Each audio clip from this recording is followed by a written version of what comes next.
have a conversation about some of Celine's ideas, but she's going to introduce the format first, and then we're going to get going.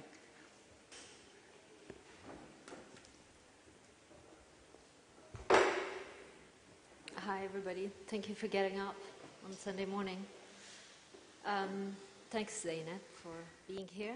Really happy to be here after hearing about Beirut, of course, but also Ashkal Alwan for years. It's very nice to be here. Particularly grateful to Zeynep for accepting to be in conversation with me without having ever met me before. So a few words of introduction. This is not an artist talk. I'm not going to show you any of my work. There's no images of my artworks that you will see during this presentation. I'm attempting to stage something that is more akin to the way I work. So I'm trying to go through a process of gathering ideas and images and issues. That is the process that I normally go through and from which I develop bodies of work. I'm quite self-conscious about it. I don't know how much it communicates. It's not a format I've ever done before. So we're just going to try it. So perhaps some of you know my work or a little bit about my work. I'm interested in conditions. So what I mean by that is, it's something that I call support structures or conditions, the how of how we work together. So I'm going through here a set of references. It's a bit like what Benjamin would call my library, which I have been revisiting according to different questions. A new question right now is the question of legacy, how things come to us. And I'm not talking about some obscure histories or blind spots. I'm not talking about minor histories. There are major references in the history of exhibition design, in the history of design, in the history of architecture, and things have been carrying along for a very long time. So some of them are researched very thoroughly, some of them are just rumors. There are things that I'm rereading according to a new set of issues. So these are things that are important to me because in some ways I'm indebted to them, meaning the legacy to me is a sort of tangible, temporal sense of how it is that I want to work. Then finally, something about the format. It's not exactly a conversation. I was interested in the idea of the commentary. So I'm talking about legacy, and legacy, cultural heritage, however you might want to call it, is the set of things that come to you that you have to interpret, you have to somehow do something with, or not, or discard. And my question to Zeynep, exactly because we'd never worked before, was whether she would comment on that. So there's two sets of readings that could actually take place during this presentation somehow. So we'll see how that works.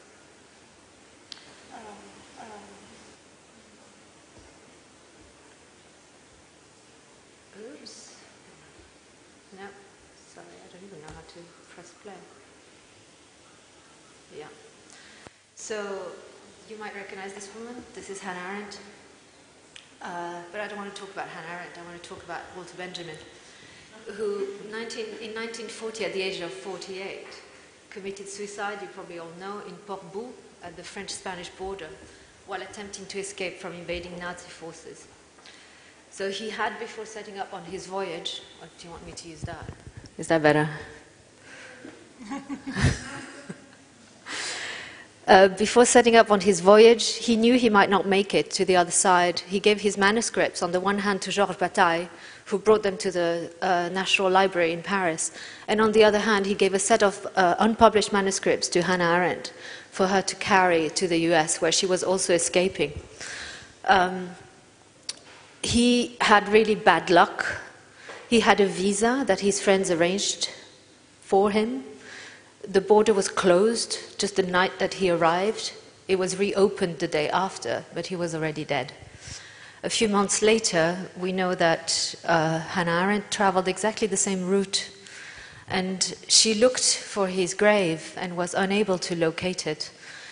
She had his work, but she was looking for him, for his body somehow. And in a letter dated October 21st, 1940, she says, his grave was not to be found, his name was not written anywhere. No Walter Benjamin. She describes the cemetery facing the bay as by far one of the most fantastic and most beautiful spots I have ever seen in my life. We do have one account of somebody who was walking with Walter Benjamin, so you had to walk across this border. It was a woman called Lisa Fitko. Perhaps some of you know this. I'm just going to reiterate the story. So Lisa Fitko describes her encounter with the old Benjamin. Now, I mean, 48 is not that old, actually, so he must have looked much older than he was. And apparently he was not very fit, so he really struggled on this walk across the border. So she says, I saw that Benjamin carried a briefcase. It appeared to be heavy, and I asked if I could help him with it. And he said, it contains my new manuscript. And she asked, but why have you brought it along on this crazy trip? And he said, do you know, this briefcase is most important to me. I dare not lose it. The manuscript must be saved. It is more important than I am. It is more important than myself. The manuscript was lost and never found. Several days after arriving in New York, Hannah Arendt took the suitcase containing the manuscripts that she did have from Walter Benjamin to the office where Benjamin's friend Adorno and his colleagues had re-established a Frankfurt for social research to publish this material. The writings, and particularly the thesis on the philosophy of history that I'm sure some of you are familiar with, constitutes today perhaps some of the main material that we know and are somehow indebted to Benjamin for. This had not been published at the time. But the way that the Frankfurt School, or the relocated Frankfurt School, the way that they dealt with the manuscript was really distressing to Hannah Arendt. And she wrote one on this subject: one will probably not ever be able to give a lecture, to give the Institute members a lecture on the subject of loyalty to dead friends. She didn't really want them to have the manuscripts because she didn't think that they would treat them properly. And in fact, it was not until 1945 that any of these articles were actually published or appeared. And actually it was only in the journal. And Benjamin's work remained uncollected until 1955, so that's quite a long time, a decade. In 1968, Hannah Arendt, out of continued loyalty to her dead friend, she edited an English volume, which is actually what you see in there. She's like brandishing the book that she's been working on, which probably all of you know, Illuminations. She wrote an introduction for it. When she died in 1975, she was still working on Benjamin's legacy. She was working on a second volume, Reflections, that you probably also know, that was then finished by her literary executor. This is not a eulogy to Benjamin. It's the realization of how much of his fame, the fact that he's really considered one of the major thinkers of the 20th century, actually rested on the work that other people did in order to bring it to our present and to bring it to the future. A work that perhaps he would have been unable to do himself, perhaps unwilling to do himself. We won't exactly know, but we do have some account from the introduction to this volume, which I'd like to read a passage from. Now, I need this, because I can't read and hold at the same time. I think this should be okay. Is this going to be okay? Okay. Like most puzzling to me, I've had this book for, 2 decades. And I'm a keen Hannah Arendt reader. I never read the introduction until a few months ago. So she wonders why Benjamin was not more famous in his lifetime, why the recognition came after his death. I'm sorry, the subject is so heavy. It will get lighter eventually. She says, there is another less objective element than the mere fact of being unclassifiable, which is involved in the life of those who have won victory over death. It is the element of bad luck, and this factor, very prominent in Benjamin's life, cannot be ignored here because he himself, who probably never thought or dreamt about posthumous fame, was so extraordinarily aware of it. Thanks to the recent publication of his letters, the story of Benjamin's life may now be sketched in broad outline, she says in 1968. And it would be tempting indeed to tell it as a sequence of such piles of debris, since there is hardly any question that he himself viewed it in that way. But the point of the matter is that he knew very well of the mysterious interplay, the place at which weakness and genius coincide, which he so masterfully diagnosed in Proust. For he was, of course, also speaking about himself when in complete agreement. He quoted what Jacques Rivière had said about Proust. He died of the same inexperience that permitted him to write his works. He died of ignorance, because he did not know how to make a fire or open a window. Like Proust, Benjamin was wholly incapable of changing his life's conditions, even when they were about to crush him.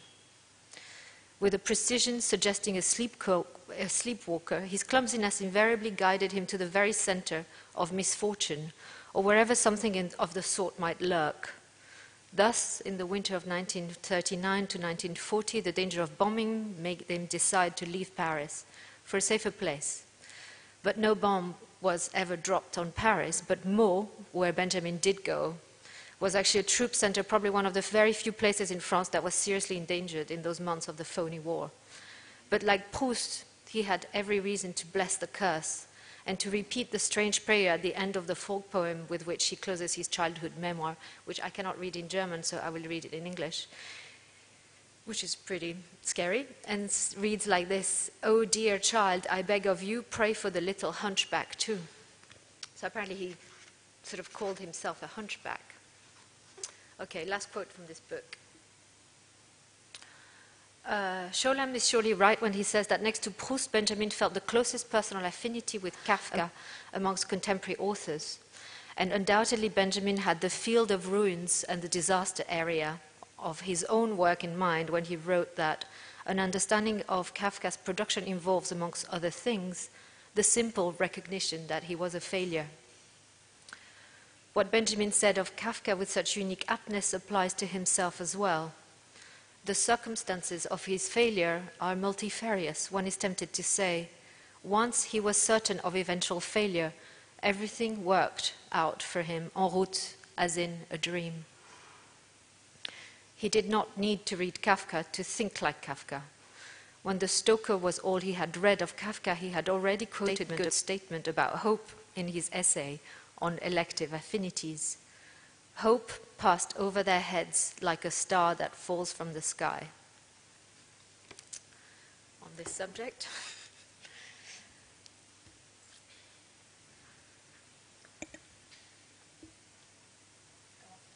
Okay. But Hannah Arendt's legacy, this one. Hannah Arendt's legacy also rested on other people, of course. She was, unlike Benjamin, very active in publishing and taking care of her own career. But she died while, you probably know, she was in the middle of writing the first tome of a 3-volume major work that remained unfinished. But the first volume was called The Life of the Mind. It was published after she died in 1978 and taken care of by her literary executioner. Is that what it's called? Yeah. That sounds a bit ominous, doesn't it? Mary McCarthy. What is it called? Executor? Executor. Yeah, executioner.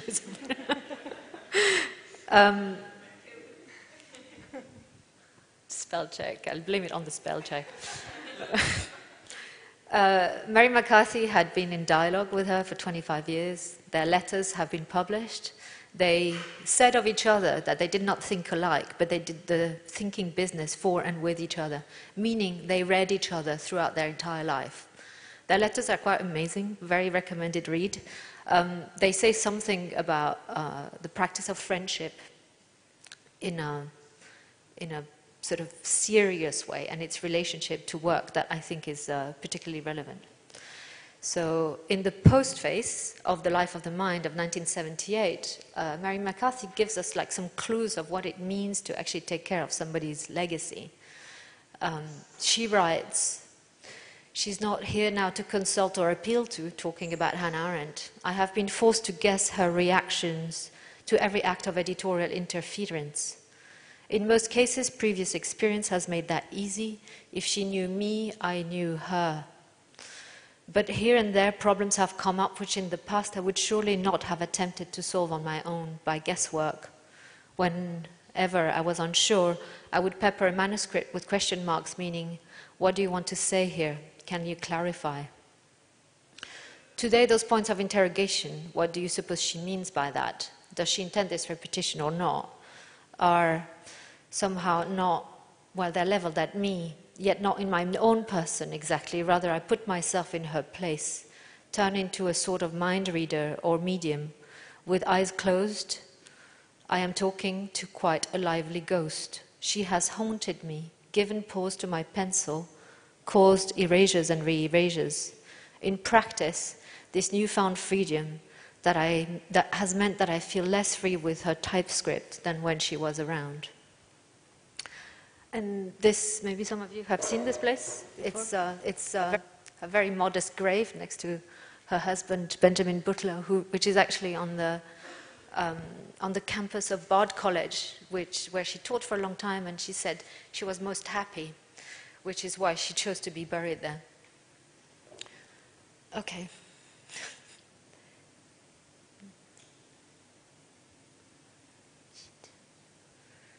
Okay, this is my last death slide. Then I changed the subject. This is a very beautiful quote, I think, that Hannah Arendt uses as the sort of linchpin, the point at which she articulates an entire book called Between Past and Future. It's actually a quote from a poet called René Char, from a book he wrote called Feuillet d'Hypnose, which was only published in 1946, but actually was written between 1943 and 1944 while he was in the resistance in France. It's like a book of fragments. They're almost all aphorisms. He says, partly because he just didn't have time to write, right? He was engaged in a sort of daily struggle, a daily fight, so he would just jot down these notes, and he survived the war, and when Heidegger went to France for the first time in 1955, before he went, he wrote to his friend Jean Beaufret saying that he wanted to meet two people while in France. There were only two people he wanted to see. One was Georges Braque, the painter, and the other one was René Char. So this was his first time in France, and the trip was entirely prepared by his friend. He did meet René Char for dinner. They did not have a language in common. Heidegger did not speak French. René Char did not speak German. But somehow there are notes taken onto what the conversation was in the shadow of a, it's like a very specific tree that he then talks about. Anyway, it doesn't really matter. René Char's words were registered as such. He told Heidegger, "The poet does not have memory. What is asked of him is to go forward."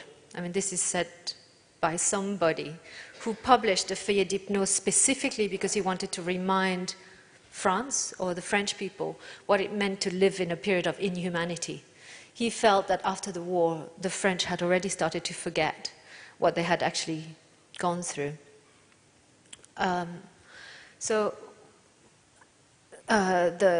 The Hannah Arendt text that uses this sentence, I mean, what does she mean by that? What does he mean by that? This idea of a testament, this kind of instructions that would allow us to read the past into a future. Yeah, in the gap between past and future, which is what she articulates, she talks about this question of being faced with the stuff that comes to you and not necessarily knowing what to do with it. The absence of a testament is also the absence of a sort of tradition that might name things or classify, that hands them down, that tells you how they could be used, what to do with them, which indicates what the treasures, what this inheritance might be, and what you could actually do with it. This break the fact that the Testament is missing means that there is a break between past and future. There's a break in continuity at which we place ourselves and have to make it up as we go along, right? So the inheritance has to be read over and over and over again in order to make sense for a possible future.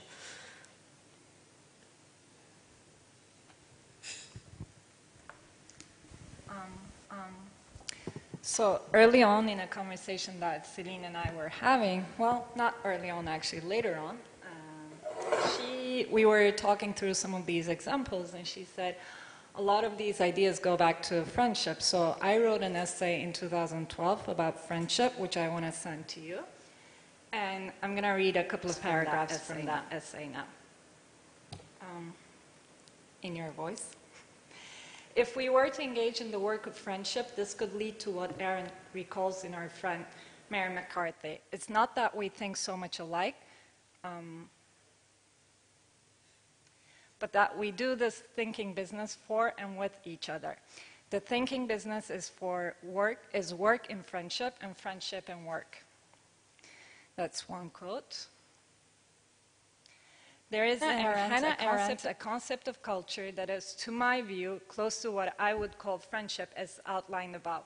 She defines it as the company that one chooses to keep in the present as well as in the past. She quotes Cicero as saying, he'd rather go astray with Plato than hold the truth with Pythagoras. What he means by this, I imagine, I quote Celine, is that he prefers the company of Plato than a so-called truth. Especially if proclaimed by a bore like Pythagoras. The politics of such a judgment are of an alliance of whom one would rather be with. So that's the second quote. And the last one I'd like to read is, friendship, like support, is considered here as an essentially political relationship, one of allegiance and responsibility. Being a friend entails a commitment, a decision, and encompasses the implied positionings that any activity in culture entails. This is a new experience. Is this still on? Yeah. Having my own work read to me. Okay, so this is a completely different story. Gill Sans. Some of you, I suppose, have used this font or are familiar with it. You know, it was designed by Eric Gill. He was a British artist, sculptor, typographer who, I think he lived, 1882 to 1940. In 1907, he decided to leave London and establish himself into a small village in Wales. And he established a sort of commune there. A lot of artists and thinkers followed him there. His commune was entirely based around him as a figure. He was sort of guru-like, apparently. Very charismatic person. He's also very, the word that comes is dubious, but I think controversial is the official way that he's defined. His well-known extremely religious views and subject matter generally viewed as being at odds with his famous sexual behavior, including his abuse of his daughters, which has been written about quite extensively. In fact, there's one of his historians called McCarthy, weirdly, says that she has watched in dismay as the fact of Gill's abuse of his daughters has grown to become the thing that defines him, as if it could be otherwise. The reason why I'm showing this is that through the conversations with Zainab, there was a really big question that came up as to which references and why do you keep them? Why are there some things that stay in your baggage, in your library, as Benjamin would say? The things that you keep talking about, and what are the things that you might discard? I do not use Gill Sans in my work, ever. I try to avoid it at all costs. So this is just a story as an example of how the individual choices, the political responsibility of people behind some of the stuff that we use, I think is completely inseparable from the work as it is today. Do you have something to say? I can start off actually. So actually, like one of the things one of the things that kept coming up in our conversations, we kept going back to the same questions over and over again, actually. Or rather, I was posing to Céline, why choose these examples? So she's going through a series of examples, and she always kept coming back with a question in response. So some of those questions I jotted down, and I want to bring them up right now as we go along. So one of the first ones, and I think that's the most crucial one here, is who are the interlocutors that you converse with and converse through? And that's something that was really interesting to me, that difference between with and through.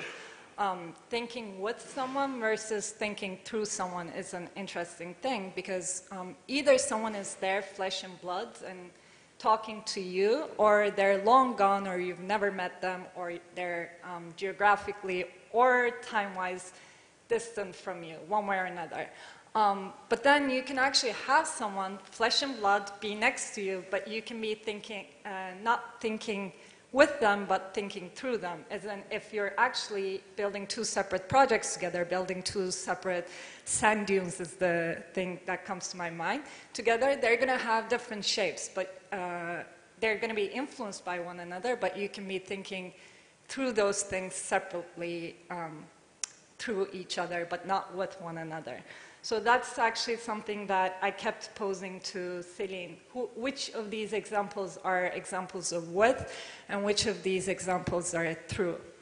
And then the second question that kept coming up, and I think that's, I'm just going to restate it, because Céline just put it very succinctly just right now, is at what point is an interlocutor not an interlocutor anymore, but becomes someone that is not acceptable? There's a threshold through which, over which you have to go, that their ideas are not acceptable, and they're not somehow of use to you, and what's that threshold for each and every person? And I think that's the filter through which you view the world and through which you work, and it's very important to identify it. So that's something else that we talked about a lot.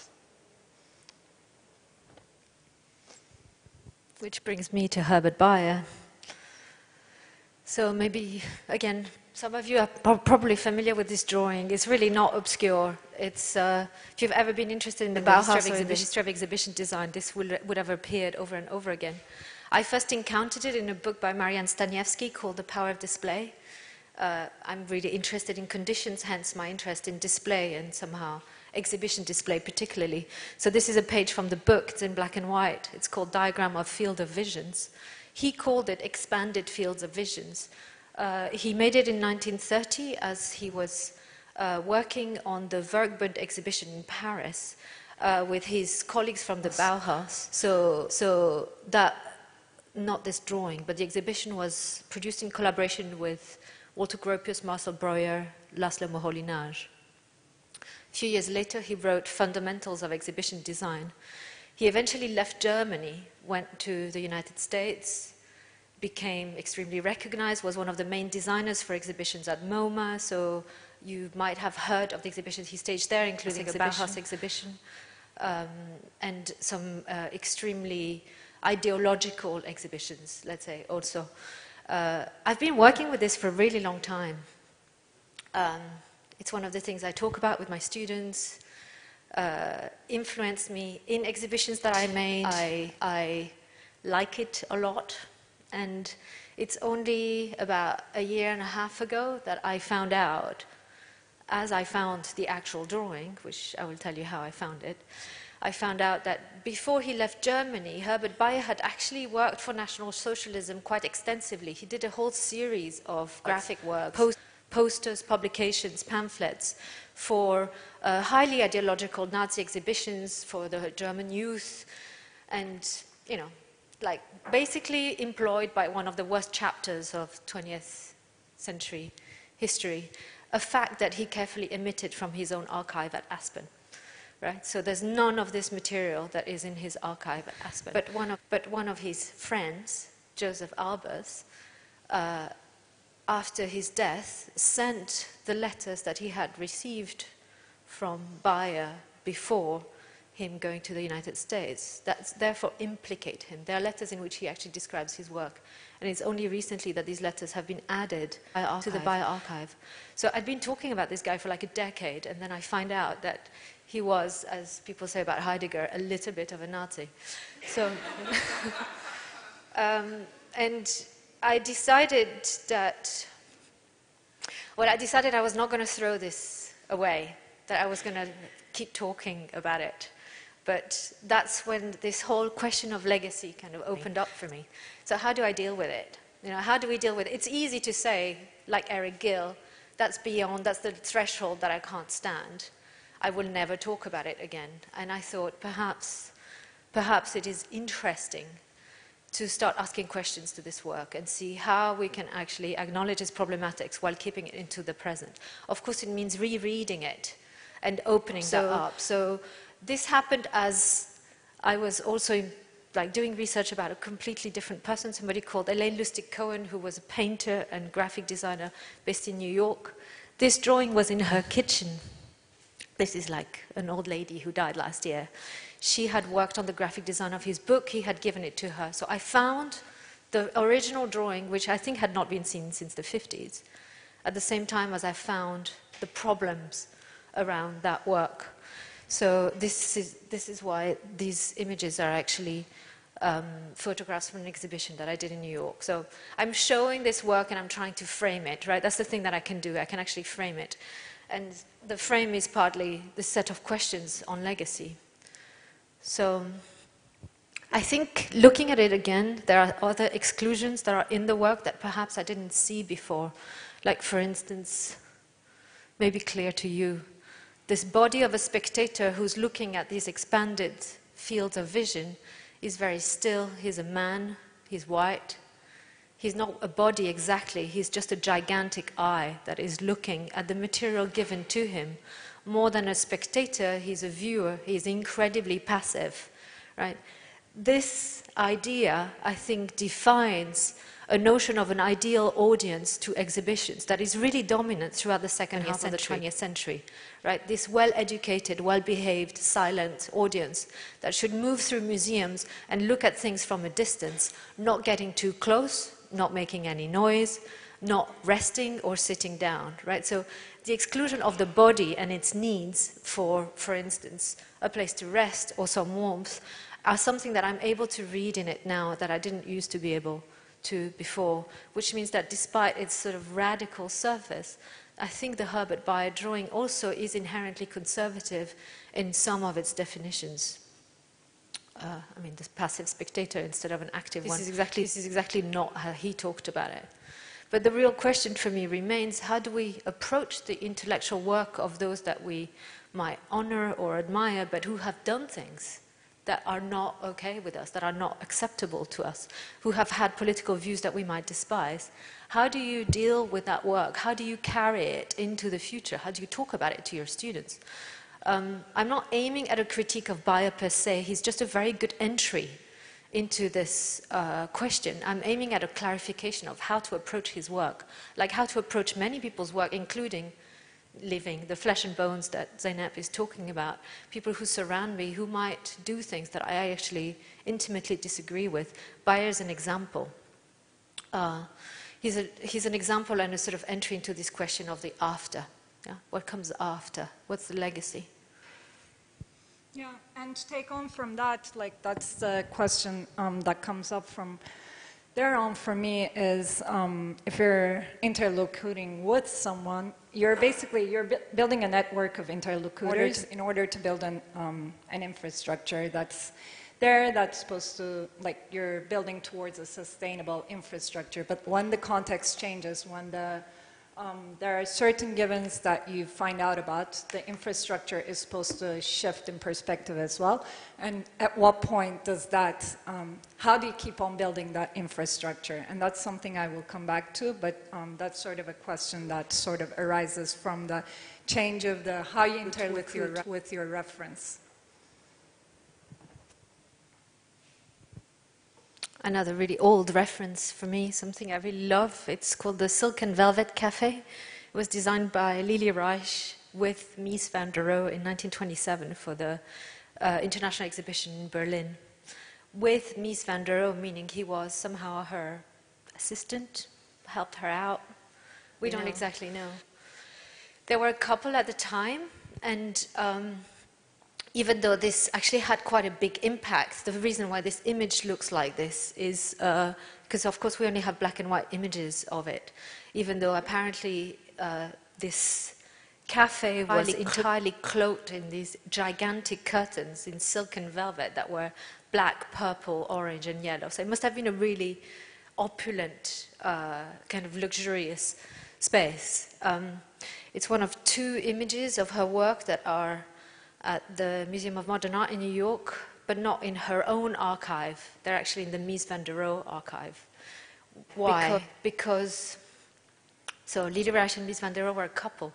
At some point in the early 30s, Mies was really advised that he should leave Germany. You know, there's another sort of very similar context to the one that Bayer was actually living in. And he was advised to leave, and Lili Reich decided to stay behind to take care of their things, including the work, her studio, the archive. She was much more famous than he was at the time. But Mies proceeded to become Mies van der Rohe, perhaps one of the most, I don't know, famous architects of the 20th century. I mean, is that fair enough? Yes, definitely with his work in the US, right? And she stayed behind, became increasingly implicated in a really problematic situation. The studio burnt down with all the work in it. The only thing that we have left of Lili Reich's work is what Mies had taken in a suitcase with him, which is why her archive does not exist but appears inside his own. So there's another question of legacy here. That's not super easy to extricate, let's say. So I worked on a project called Apricots from Damascus that Dilek Winchester, an artist, invited me to. That was in Salt a couple of years ago, maybe 2 years ago. And for that research, I looked into the Heimat laws in Turkey, which is basically when the Turkish Republic was founded in 1923. Heimat laws in German literally means without a nation. When the Republic was founded, they decided to go ahead and find a university system. And the university reform took place in 1933. A lot of the people, even before 1933, in the 20s, Germany and Turkey were allies in the World War, and so a lot of German professors were already coming to Turkey to teach at the Ankara University, which had been founded.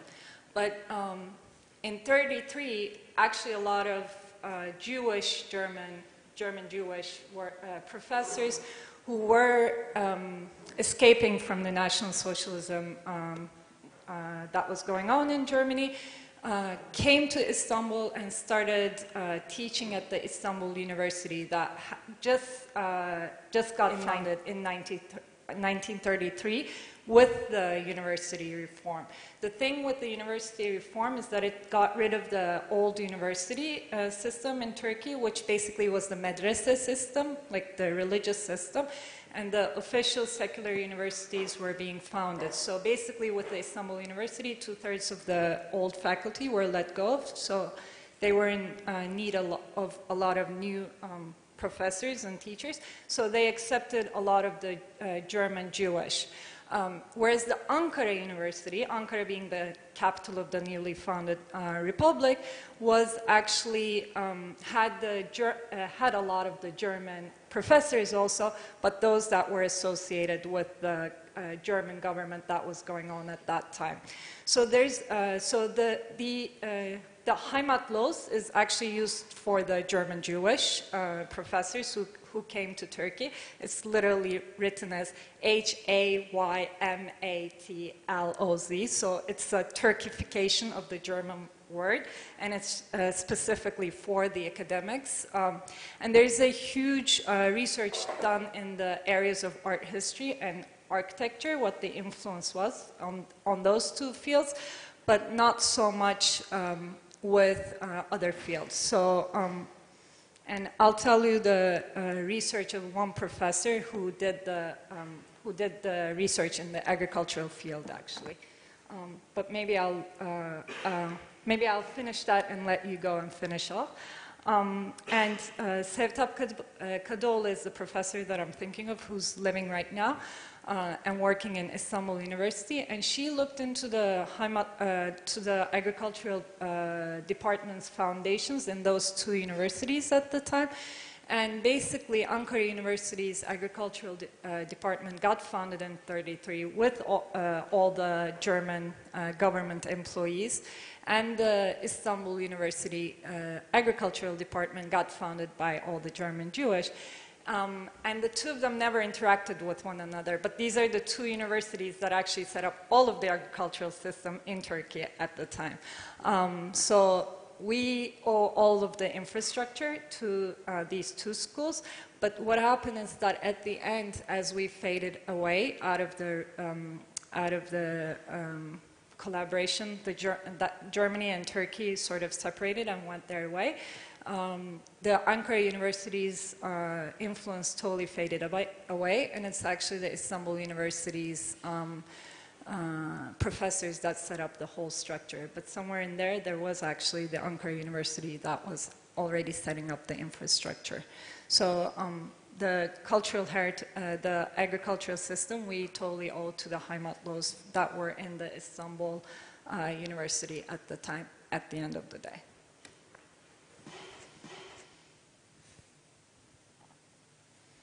This is the last story. It's the story of E1027, a house designed by Eileen Gray in the south of France, close to Monaco, in Roquebrune. I went twice. I went in 1999, which is where this picture's from, and I went again in 2014. Eileen Gray has become one of the most, perhaps, recognizable designers, especially for her furniture. She is now famous for having had one of her chairs be the most expensive piece of furniture of the 20th century, which was in the collection of Yves Saint Laurent and sold for, I believe, $42 million at auction. Obviously, none of this happened while she was alive. She was not particularly rich when she died. She only did two buildings, this one, E1027, and another house called Tempapaya, which is just around the corner, well, you can't see the house right now, but she designed, so 1926 to 1929, with her partner at the time, Jean Badovici.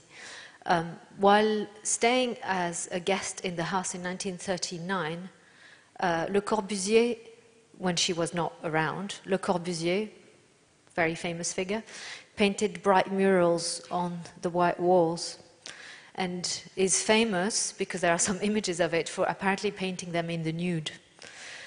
Eileen Gray was, of course, incredibly furious, and she left the house never to spend any time there again. Le Corbusier became intricately tied to the future of the house. He tried to buy it when it went on auction, did not manage. He eventually bought a plot of land just over it, so this is the house. He bought a plot of land just there, where he built his summer house, which therefore was overlooking Eileen Gray's house and removing any possible privacy. I mean, this is like an incredibly beautiful, secluded spot. It's not like this anymore, of course, but this would have been like the sort of idyllic summer house. So he built this little cabin called Le Cabanon, which you can go and visit. It's actually quite an interesting little building just over it. And Eileen Gray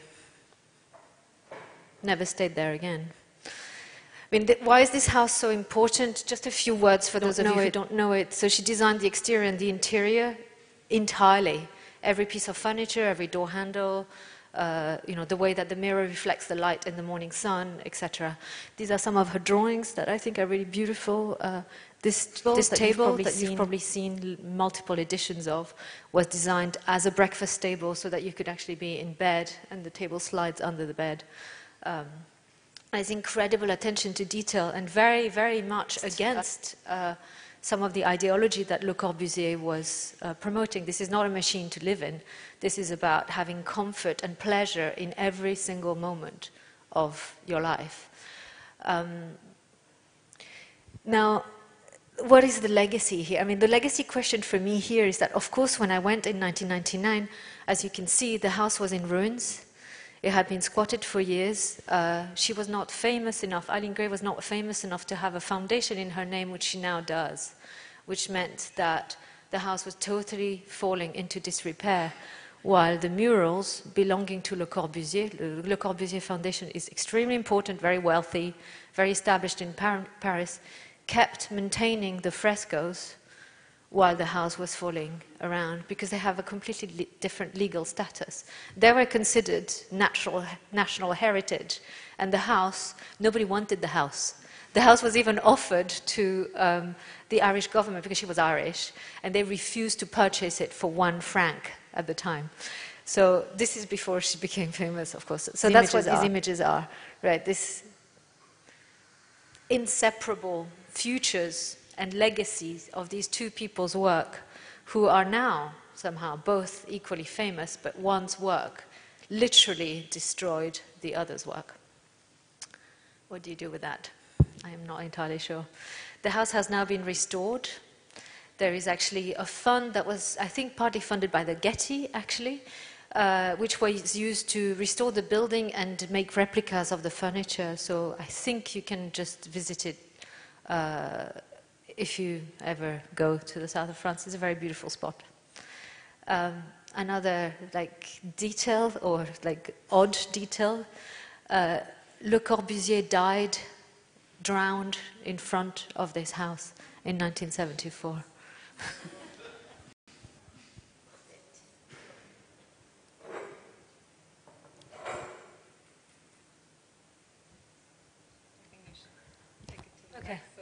Okay, so this is the end of where we're at. I don't know what I should say. Maybe something about the commentary. I'd be really interested in having any questions or comments coming from you guys, of course.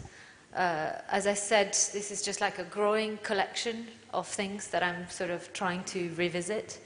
I'm not totally sure how much of it was familiar or not. Yeah, if you have any questions. We can open it up for questions. Doesn't matter how trivial.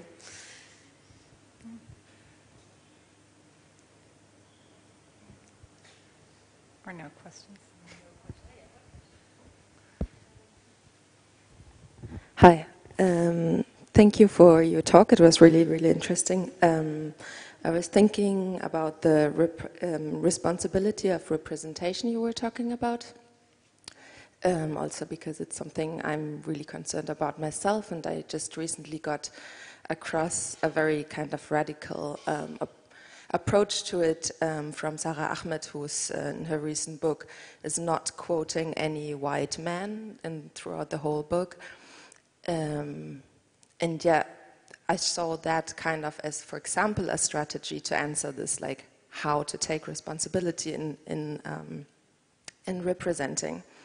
And you raised that question, and I was thinking, did you think of any kind of action towards how to do it? For example, instead of just saying, I'm not, because you did talk about Heidegger and so on. So how can we actually act?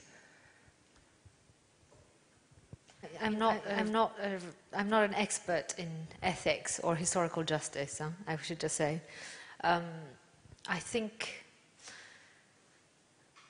part of the motivation for presenting this series was to try and expose the series of personal choices that we make all the time in relationship to the things that speak to us, that are important to us, that are dear to us, perhaps, and those things that we decide to discard along the way for whatever reason, because it doesn't speak to you, or because you don't like that person, or because it's a white man, or whatever it might be.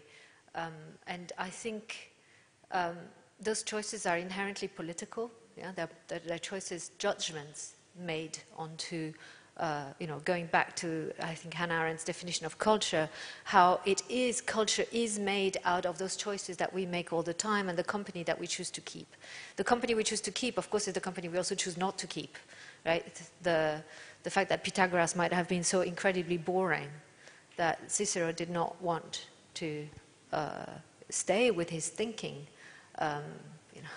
like a sort of ancient example that is incredibly clear in terms of where those choices might lie, that might be just like personal taste as well, and that is also apolitics. I think that knowing what we know today, perhaps differently to how somebody might have read Herbert Bayer 50 years ago, I think it is inherently your responsibility, my responsibility, everybody's responsibility to keep working with those people who deserve attention and try and discard those people who perhaps did not deserve all of that attention, or that you might disagree with. I mean, we were laughing about it yesterday, that art history loves assholes. It really does. There's a crazy number of people that are despicable in terms of their own lives, but who is it that keeps talking to them? I teach, so I think that part of my role as a teacher is also to promote certain things over others, of course, partly because I think they're more interesting, but also partly because I think things have to be wrenched out of the sort of miasma of history in order to speak to people, and storytelling is one of those ways of doing it. It's a sort of side answer to your question. Do you want to talk about the Carl Andre example? You want to talk about the Carl Andre example? Yeah, exactly. I mean, like, talking about teaching, this is something that came up like early on, that was like, how can you not talk about Carl Andre when you're talking about minimalism? You can't escape it, but how can you not talk about Carl Andre without mentioning Ana Mendieta and telling about the possible rumor of a story without it, if you're in a condition, like if you're in a position to actually acknowledge that. And that's where I made the comment, and I don't know if we agreed or not, but it's kind of like this, this thing about omission, and still showing, because early on, when I didn't understand what Celine was talking about, I was like, why are you still showing the buyer? Can you replace it with something? As opposed to showing buyer, can you just, is there someone whose ideas are important in there that you could replace it with? But she was like, well, actually, that is an important part of my intellectual history, so I want to present it, but I want to present it in a frame. So, which is my, okay, I get what you're thinking about point. Which is when I said, like, it's almost like you have a chain and there's a really broken chain, and you don't want to remove it and replace it, but you want to like shine it or build like another chain around it, so that like you do spotlight what's wrong with that little link there, but you do keep on using the chain nonetheless, because it's been overused and it's there and there's a point in it. I mean, there's a condemnation there as well, right? Because Mendieta's name then only comes up in relationship to Carl Andre. And we'd also want to free her of it a little bit. I've tried both strategies. Sometimes I never mention Carl Andre. Like, I can teach for a whole year without mentioning his name. It's not that difficult. You can do it. And sometimes I do. But I do mention Mendieta. Yeah. On her own, or? Yeah, I mean, I've had different problems. If we're talking about this, there's like always different layers of problems. My new problem is that I teach in Italy. I make these like intricate bibliographies for my students. I really try and make them as diverse as possible, including people who might be speaking from different points of view, different places in the world, etc. Okay, major issue. Most of the material is English. It's in English because it has either been written in the United States or has been published in English. The American feminists were a lot more prolific than the Italian feminists. So my students are constantly subjected to voices that come from elsewhere. And what does it do is that long term they think they don't stand a chance because they don't come from there. They don't come from Bard. They don't come from those schools. So that's a new problem I have that I'm not entirely sure how to deal with.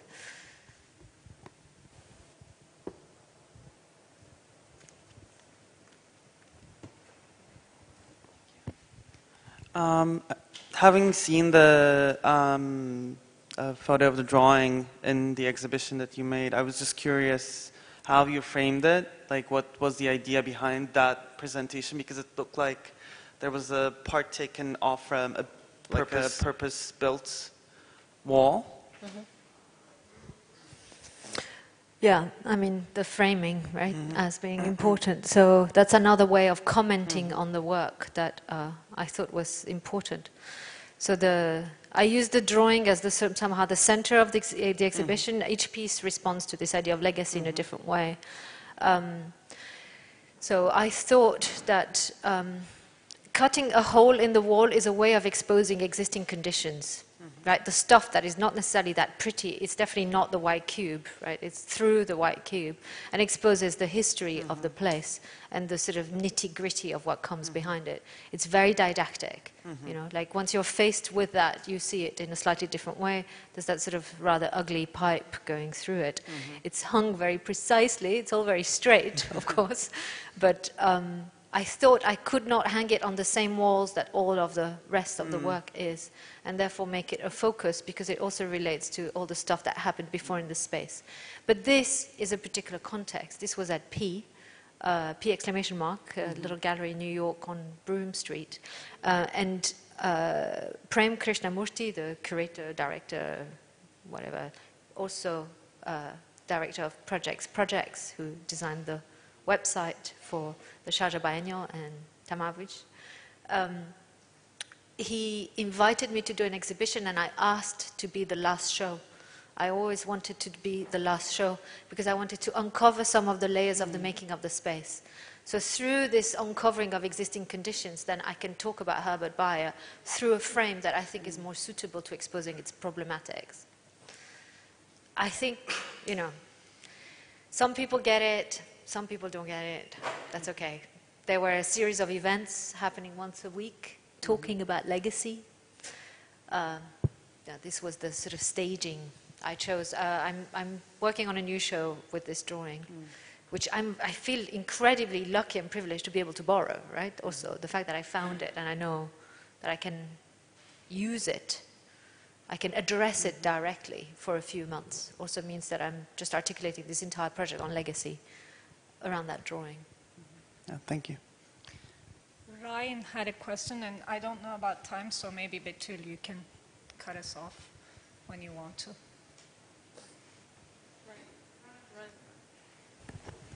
Thanks for your discussion. I guess your presentation kind of it got me thinking about augmentation instead of, I don't know, so I was kind of thinking about the way you frame this and how it seems to be kind of like an extraction or kind of a deconstruction. But I've been lately really thinking about, you know, things that are already out there and people that are already recognized, but then kind of adding to it, right? So like recognizing or marking the limit, you know, to which they kind of take you, and then to kind of see where other people also might be able to take you further, right? So sometimes these people are not as well known. So I guess that I was wondering if you also have been thinking about authorship, because I've been thinking a lot about how authorship is not a singular event, or it's not an individual kind of thing. So I was wondering if you might, I mean, if this has crossed your mind, if you could say something kind of about that and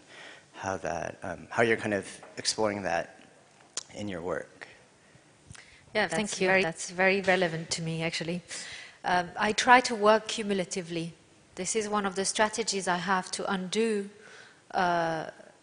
some of the problems with authorship that you highlight, but also some of the tendencies we have to oversimplify things when we make exhibitions.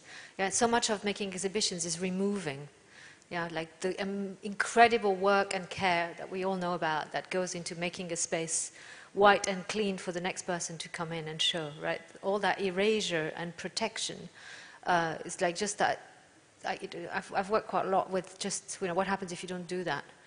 But if you allow people to work on top of other people, on top of other people, on top of other people, which means, of course, that you're not entirely in control of what something might look like, but then you're able to add complexity that you could never do by yourself. None of what I've shown today is about that, but I think, it's a strategy or a tactic. I'm not actually sure entirely what it is. It's definitely a methodology that I think is very effective in this idea of reading things anew. I can't work on top of the Herbert Bayer, but that would have probably been a good way of dealing with it. You alter it while retaining its history, its narrative, by just somehow adding things to it. From my experience as an artist, complicated authorships are not very welcome. Yeah? The entire art system is built on the idea of individuals saying things. That's another reason why the project on legacy is so dear to me.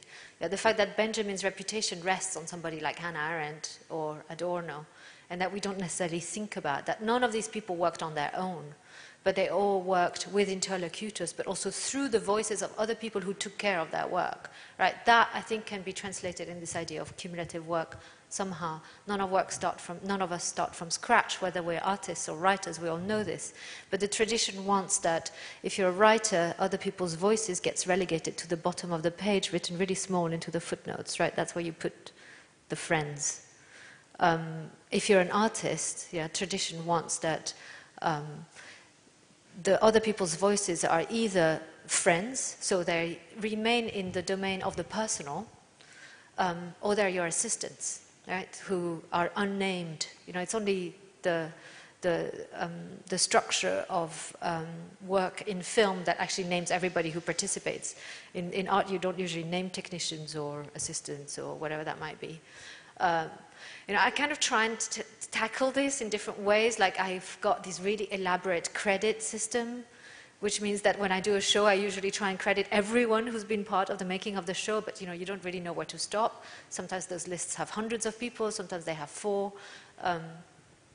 But I think they're all incredibly important aspects of this responsibility that we were talking about. Rachel, you had a question.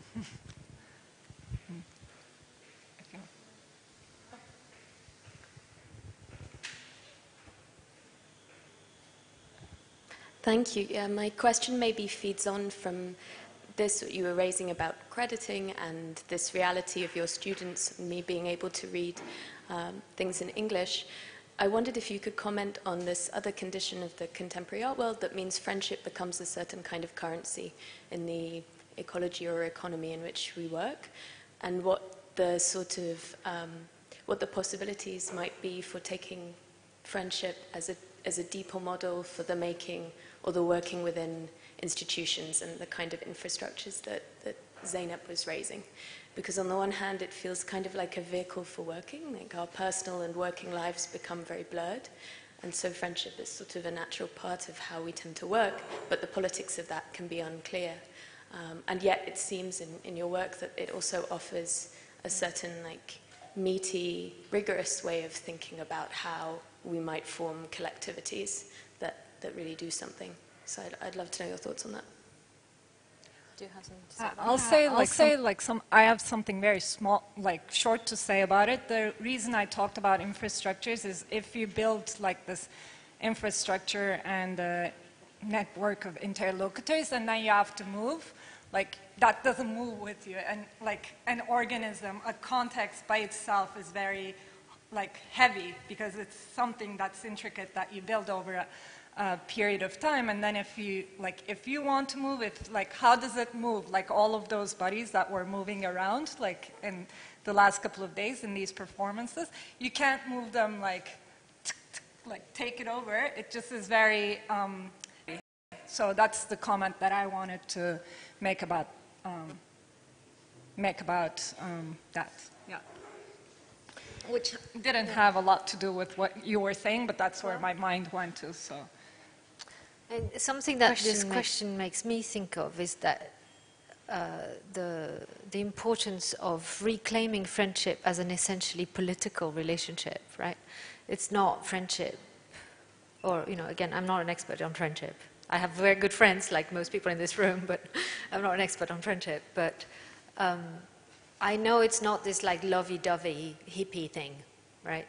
It's not, there's not just inherently positive aspects to friendship. Some of the friendships I discussed, I hope, you know, come out in their problematics. The fact that alliances that we make all the time have a politics which might be deeply problematic, right? So, you know, Joseph Albers is Bayer's friend, and he's basically adding to Bayer's archive the Nazi material. You know, that's a pretty tough form of friendship, right? But I think inherently it has ethics and a politics that I think is important.